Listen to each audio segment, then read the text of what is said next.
प्रेम से बोलिए संतोषी माता की जय। आइए आज के वीडियो में हम संतोषी माता की व्रत कथा का श्रवण करेंगे। संतोषी माता की कथा का श्रवण करने के लिए आप हाथ में थोड़ा सा भुना हुआ चना और गुड़ रखें और एक शुद्ध देसी घी का दीपक संतोषी माता की प्रतिमा के सामने जलाकर कथा का श्रवण करें। आइए अब कथा का श्रवण करते हैं। एक बुढ़िया थी, उसके 7 बेटे थे, 6 कमाने वाले थे, एक निकम्मा था। बुढ़िया माँ 6 पुत्रों की रसोई बनाती, भोजन कराती और पीछे से जो कुछ बचता तो 7वें को देती थी। 7वां पुत्र बहुत सीधा साधा था, मन में कुछ विचार ना करता था। एक दिन वह अपनी बहू से बोला, देखो मेरी माता का मुझ पर कितना प्रेम है। वह बोली, क्यों नहीं, सबका जूठा बचा हुआ तुमको जो खिलाती है। वह बोला, ऐसा हो ही नहीं सकता, मैं जब तक अपनी आंखों से ना देखूं मान नहीं सकता। बहू ने हंसकर कहा, तुम देख लोगे तब तो मानोगे। कुछ दिन बाद एक बड़ा त्यौहार आया। घर में अनेक प्रकार के व्यंजन और चूरमा के लड्डू बने। वह जांचने को सिर दर्द का बहाना कर पतला कपड़ा सिर पर ओढ़कर रसोई घर में सो गया और कपड़े में से सब देखता रहा। 6 भाई भोजन करने आए। उसने देखा माँ ने उनके लिए सुंदर सुंदर आसन बिछाए, 7 प्रकार की रसोई परोसी है। वह आग्रह करके उन्हें जिमाती है। वह देखता रहा। 6 भाई भोजन कर उठे। तब माँ ने उनकी जूठी थालियों में से लड्डुओं के टुकड़ों को उठाया और एक लड्डू बनाया। जूठन साफ कर उसकी माँ ने पुकारा, उठ बेटा, 6 भाई भोजन कर गए, अब तू ही बाकी है, उठना, कब खाएगा। वह कहने लगा, माँ मुझे भोजन नहीं करना, मैं परदेश जा रहा हूँ। माता ने कहा, कल जाता हो तो आज ही चला। ऐसा सुनकर वह माँ से बोला, हाँ हाँ मैं आज ही जा रहा हूँ। यह कहकर वह घर से निकल गया। चलते समय बहू की याद आई। वह गौशाला में कंडे थाप रही थी। उसके पास जाकर बोला, हम जावे परदेश को, आवेंगे कुछ काल, तुम रहियो संतोष से, धर्म आपनो पाल। वह बोली, 2 निशानी आपनी, देख धरूं मैं धीर, सुधिमति हमरी विसारियो, रखियो मन गंभीर। वह बोला, मेरे पास तो कुछ नहीं है, यह अंगूठी है, सोले और अपनी कुछ निशानी मुझे दे। वह बोली, मेरे पास देने के लिए कुछ भी नहीं है। वह कंडे थाप रही थी। उसने कहा, यह गोबर भरा हाथ है। उसने उसकी पीठ पर वह गोबर लगे हाथ से थाप मार दी। वह चल दिया। चलते चलते दूर देश में पहुंचा। वहाँ पर एक साहूकार की दुकान थी। वहाँ जाकर वह बोला, सेठ जी मुझे नौकरी पर रख लो। साहूकार को ज़रूरत थी, सो उसे साहूकार ने नौकरी पर रख लिया। उसने पूछा, सेठ जी कितने पैसे मिलेंगे? तो साहूकार ने कहा, काम देखकर दाम मिलेंगे। उसे साहूकार की नौकरी मिल गई। वह सवेरे 7 बजे से रात तक काम करने लगा। कुछ दिन में दुकान का लेन देन, हिसाब किताब, ग्राहकों को माल बेचना, सारा काम संभालने लगा। साहूकार के 7-8 नौकर थे। वे सब चक्कर खाने लगे कि यह तो बहुत होशियार बन गया है। सेठ ने भी काम देखा और 3 महीने में ही उसे आधे मुनाफे का साझीदार बना लिया। 12 वर्ष में वह नामी सेठ बन गया और मालिक सारा कारोबार उस पर छोड़कर बाहर चला गया। इधर बहू पर क्या बीती वह सुनो। सास ससुर उसे बहुत दुख देने लगे। सारी गृहस्थी का काम करा, उसे लकड़ी लेने जंगल में भेजते। इस बीच घर के रोटियों के आटे से जो भूसी निकलती, उसकी रोटी बनाकर रख दी जाती और फूटे नारियल की नरेली में पानी। इस तरह दिन बीतते रहे। एक दिन वह लकड़ी लेने जा रही थी कि रास्ते में बहुत सी स्त्रियां संतोषी माता का व्रत करती दिखाई दी। वह वहां खड़ी कथा सुनकर बोली, बहनों यह तुम किस देवता का व्रत करती हो? इसको करने से क्या फल मिलता है? इस व्रत के करने की क्या विधि है? यदि तुम अपने इस व्रत का विधान मुझे समझा कर कहोगी तो तुम्हारा बड़ा एहसान मानूंगी। तब उनमें से एक स्त्री बोली, सुनो, यह संतोषी माता का व्रत है।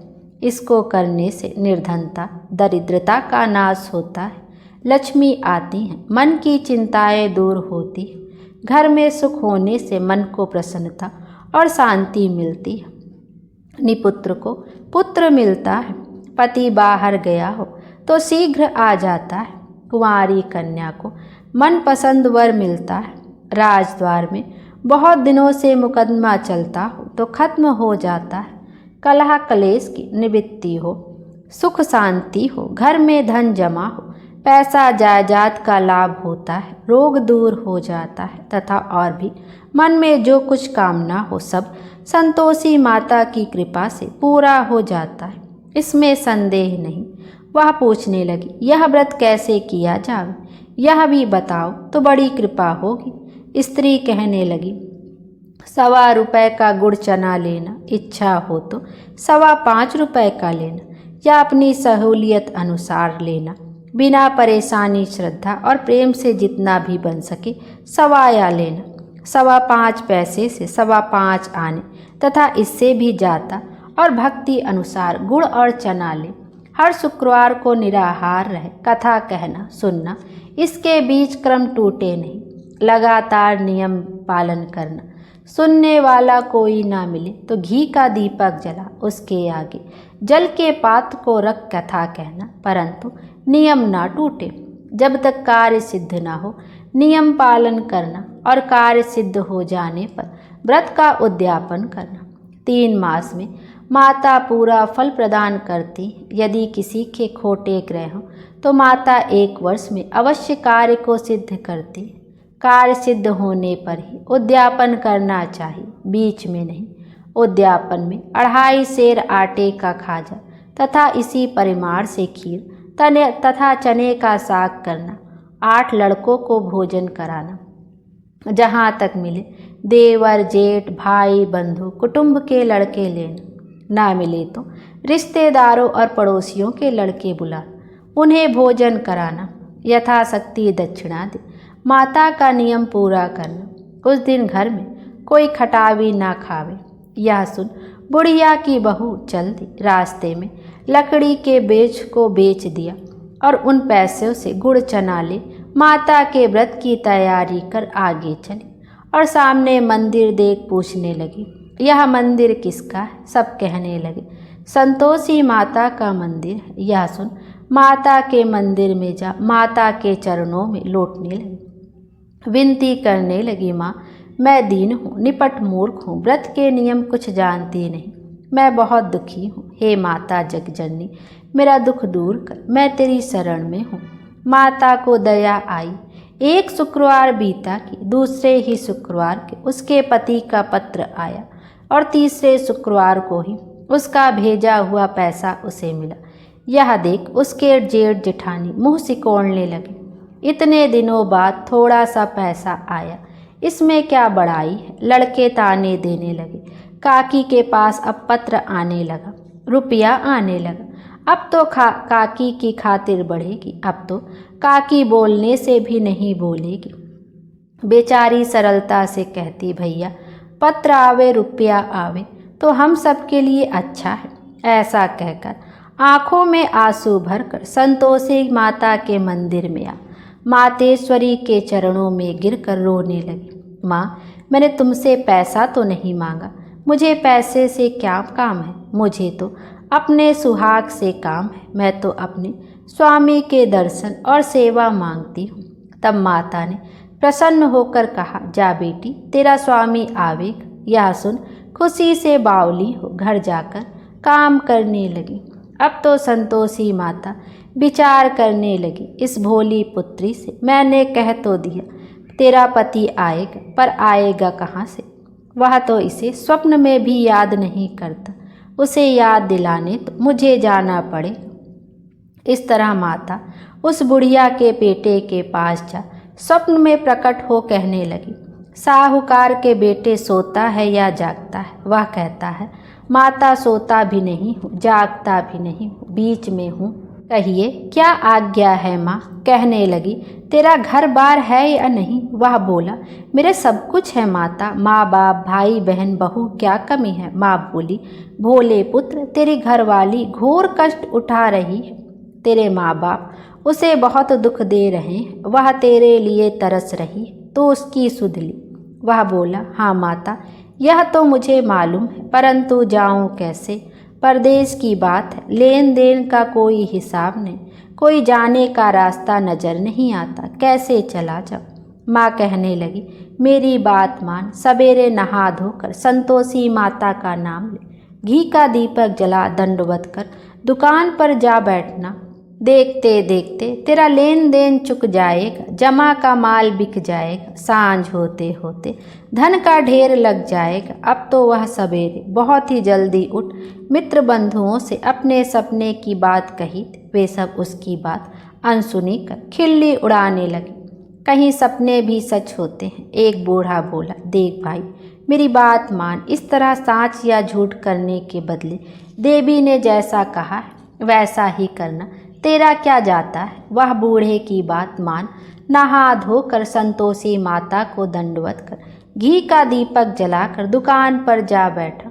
थोड़ी देर में क्या देखता है कि देने वाले रुपया लाए, लेने वाले हिसाब लाए। कोठे में भरे सामानों के खरीदार नगद दाम में सौदा करने लगे। शाम तक धन का ढेर लग गया। मन में माता का नाम ले प्रसन्न हो घर जाने के वास्ते गहना कपड़ा सामान खरीदने लगा और वहाँ के काम से निपट वह घर को रवाना हुआ। वहाँ बहू बेचारी जंगल में लकड़ी लेने जाती है। लौटते वक्त माता जी के मंदिर पर विश्राम करती है। वह तो उसका रोज रुकने का स्थान ठहरा। तो थोड़ी दूर से धूल उड़ती देख वह माता से पूछती है, माता यह धूल कैसी उड़ रही है। माँ कहती, हे पुत्री, तेरा पति आ रहा है। अब तू ऐसा कर, लकड़ियों के 3 बोझ बना, एक नदी के किनारे रख, दूसरा मेरे मंदिर पर और तीसरा अपने सिर पर रख। तेरे पति को लकड़ी का गट्ठा देखकर मोह पैदा होगा, वह वहाँ रुकेगा, नाश्ता पानी बना खाकर माँ से मिलने जाएगा। तब तू लकड़ी का बोझ उठाकर जाना और बीच चौक में गट्ठा डालकर 3 आवाजें जोर से लगाना, लो सासू जी, लकड़ियों का गट्ठा लो, भूसी की रोटी दो, नारियल के खोपड़े में पानी दो, आज कौन सा मेहमान आया है। माँ की बात सुनकर वह बहुत अच्छा माता जी कहकर प्रसन्न हो लकड़ियों के 3 गट्ठे ले आई। एक नदी के तट पर, एक माता के मंदिर पर रखा। इतने में ही वह मुसाफिर आ पहुंचा। सूखी लकड़ी देख उसको इच्छा हुई कि अब यहीं निवास करे और भोजन बना खा पी कर गाँव जावे। इस प्रकार भोजन खा विश्राम ले वह गाँव को गए। उसी समय बहू सिर पर लकड़ी का गट्ठा लिए आती है, उसे आंगन में डाल जोर से 3 आवाज देती है, लो सासू जी, लकड़ी का गट्ठा लो, भूसी की रोटी दो, नारियल के खोपड़े में पानी दो, आज कौन मेहमान आया है। यह सुनकर उसकी सास अपने दिए हुए कष्टों को भुलाने हेतु कहती है, बहू ऐसा क्यों कहती हो, तेरा मालिक ही तो आया है, आ बैठ, मीठा भात का भोजन कर, कपड़े गहने पहन। इतने में आवाज़ सुनकर उसका स्वामी बाहर आता है और अंगूठी देख व्याकुल हो माँ से पूछता है, माँ यह कौन है। माँ कहती है, बेटा यह तेरी बहू है, आज 12 वर्ष हो गए हैं जब से तू गया है, तब से सारे गांव में जानवर की तरह भटकती फिरती है, कामकाज घर का कुछ करती नहीं, 4 समय आकर खा जाती है। अब तुझे देखकर भूसी की रोटी और नारियल के खोपड़े में पानी मांगती है। वह लज्जित हो बोला, ठीक है माँ, मैंने इसे भी देखा है और तुम्हें भी। अब मुझे दूसरे घर की चाबी दो तो मैं उसमें रहूँगा। तब माँ बोली, ठीक है बेटा, जैसी तेरी मर्जी हो वैसा कर। यह कहकर माँ ने चाबी का गुच्छा पटक दिया। उसने लेकर दूसरे कमरे में जो तीसरी मंजिल के ऊपर था खोलकर सारा सामान जमाया। एक ही दिन में वहाँ राजा के महल जैसा ठाट बाट बन। अब क्या था, वह सुख भोगने लगी। इतने में अगला शुक्रवार आया। उसने अपने पति से कहा, मुझे माता का उद्यापन करना है। उसका पति बोला, बहुत अच्छा, खुशी से करो। तुरंत ही वह उद्यापन की तैयारी करने लगी। जेठ के लड़कों को भोजन के लिए कहने गई। उसने मंजूर किया, परंतु पीछे जेठानी अपने बच्चों की सिखलाती है, देखो रे, भोजन के समय सब लोग खटाई मांगना, जिससे इसका उद्यापन पूरा ना हो। लड़के जीमने आए, खीर पेट भर खाई, परंतु बात याद आते ही कहने लगे, हमें कुछ खटाई खाने को दो, खीर खाना हमें भाता नहीं, देखकर आरुचि होती है। वह कहने लगी, खटाई किसी को ना दी जाएगी, यह तो संतोषी माता का प्रसाद है। लड़के उठ खड़े हुए, बोले, पैसा लाओ। भोली बहू कुछ जानती नहीं थी, सो उन्हें पैसे दे दिए। लड़के उसी समय उठकर इमली ला खाने लगे। यह देख बहू पर माता जी ने कोप किया। राजा के दूत उसके पति को पकड़ कर ले। जेठ जेठानी मनमाने खोटे वचन कहने लगे। लूट लूट कर धन इकट्ठा कर लाया था, सो राजा के दूत उसे पकड़ कर ले गए हैं। अब सब मालूम पड़ जाए जब जेल की हवा खाए। बहू से यह वचन सहन नहीं हुआ। रोती रोती माता के मंदिर में गई और कहने लगी, माता तुमने यह क्या किया? हंसा कर क्यों रुलाने लगी? माता बोली, पुत्री तूने उद्यापन करके मेरा व्रत भंग किया है, इतनी जल्दी सब बातें भुला दी। वह कहने लगी, माता भूली तो नहीं, ना कुछ अपराध किया, मुझे तो लड़कों ने भुलावे में डाल दी, मैंने भूल से उन्हें पैसे दे दी, मुझे क्षमा करो माँ। माँ बोली, ऐसी भी कहीं भूल होती है? वह बोली, माँ मुझे माफ़ कर दो, मैं फिर तुम्हारा उद्यापन करूँ। माँ बोली, अब भूल मत करना। वह बोली, अच्छा माँ, अब भूल नहीं होगी। अब बताओ वे कैसे आवेंगे? माँ बोले, पुत्री जा, तेरा मालिक तुझे रास्ते में ही आता मिले। वह निकली। रास्ते में पति आता मिला। उसने पूछा, तुम कहाँ गए थे? वह कहने लगा, इतना धन जो कमाया है उसका टैक्स राजा ने मांगा था, वह भरने गया था। वह प्रसन्न हो बोली, भला हुआ, अब घर चलो। कुछ दिन बाद फिर शुक्रवार आया। वह बोली, मुझे माता का उद्यापन करना है। पति ने कहा, करो। वह फिर जेठ के लड़कों से भोजन को कहने लगी। जेठानी ने एक दो बातें सुनाई और लड़के को सिखा दिया कि तुम पहले ही खटाई मांगना। लड़के गए। खाने से पहले ही कहने लगे, हमें खीर खाना नहीं भाता, जी बिगड़ता है, कुछ खटाई खाने को दो। बहू बोली, खटाई खाने को नहीं मिलेगी, खाना हो तो खाओ। यह कहकर ब्राह्मणों के लड़कों को लाकर भोजन कराने लगे। यथाशक्ति दक्षिणा की जगह एक एक फल उन्हें दिया। इससे संतोषी माता प्रसन्न हुई।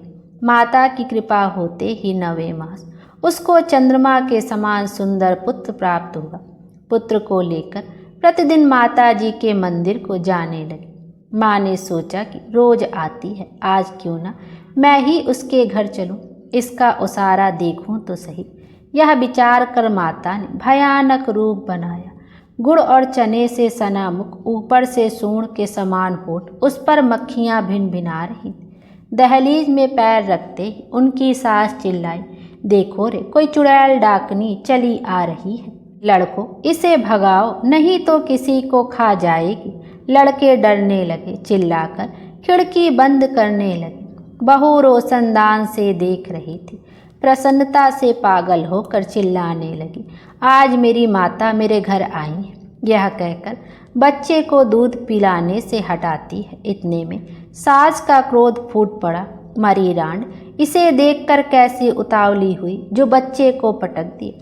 इतने में माँ के प्रताप से जहाँ देखो वहाँ लड़के ही लड़के नजर आने लगे। बहू बोली, माँ जी, मैं जिनका व्रत करती हूँ या वही संतोषी माता है। इतना कह झट से सारे घर के किवाड़ खोल दिए। सबने माता के चरण पकड़ लिए और विनती कर कहने लगे, हे माता, हम मूर्ख हैं, हम अज्ञानी हैं, तुम्हारे व्रत की विधि हम नहीं जानते, तुम्हारा व्रत भंग कर हमने बड़ा अपराध किया है। हे माता, आप हमारे अपराध को क्षमा करो। इस प्रकार माता प्रसन्न हुई। हे माता, बहू को जैसा फल दिया वैसा सबको देना। जो यह कथा सुने या पढ़े उसके मनोरथ पूर्ण हो। बोलो संतोषी माता की जय। एक दोहा है, ग्रंथ करुणन में कहा ये है सबका सार, ब्रह्मा सत्य जग झूठ, जीव ही ब्रह्मा निहार। जीव से ही जीवित जगत, माया खेलत खेल, ब्रह्मा रूप पहचान लो, कटे जगत की जेल। बोलिए संतोषी माता की जय। आइए अब संतोषी माता की आरती का भी श्रवण करते हैं। मैं तो आरती उतारूं रे संतोषी माता की, मैं तो आरती उतारूं रे संतोषी माता की। जय जय संतोषी माता जय जय माँ, जय जय संतोषी माता जय जय माँ। बड़ी ममता है बड़ा प्यार माँ की आँखों में, बड़ी करुणा माया दुलार माँ की आँखों में। क्यों ना देखूं मैं बारंबार माँ की आँखों में, दिखे हर घड़ी नया चमत्कार माँ की आँखों में। नित्य करूं झूम झूम झम झमा झम झूम झूम, झांकी निहारूं रे ओ प्यारी प्यारी झांकी निहारूं रे। मैं तो आरती उतारूं रे संतोषी माता की। जय जय संतोषी माता जय जय माँ, जय जय संतोषी माता जय जय माँ। सदा होती है जय जयकार माँ के मंदिर में, नित झांझर की होवे झंकार माँ के मंदिर में। सदा मंजीरे करते पुकार माँ के मंदिर में, वरदान के भरे हैं भंडार माँ के मंदिर में। दीप धरूं धूप करूं प्रेम सहित भक्ति करूं, जीवन सुधारूं रे ओ प्यारा प्यारा जीवन सुधारूं रे। मैं तो आरती उतारूं रे संतोषी माता की, मैं तो आरती उतारूं रे संतोषी माता की। जय जय संतोषी माता जय जय माँ, जय जय संतोषी माता जय जय माँ, जय जय संतोषी माता जय जय माँ, जय जय संतोषी माता जय जय माँ। प्रेम से बोलिए संतोषी माता की जय।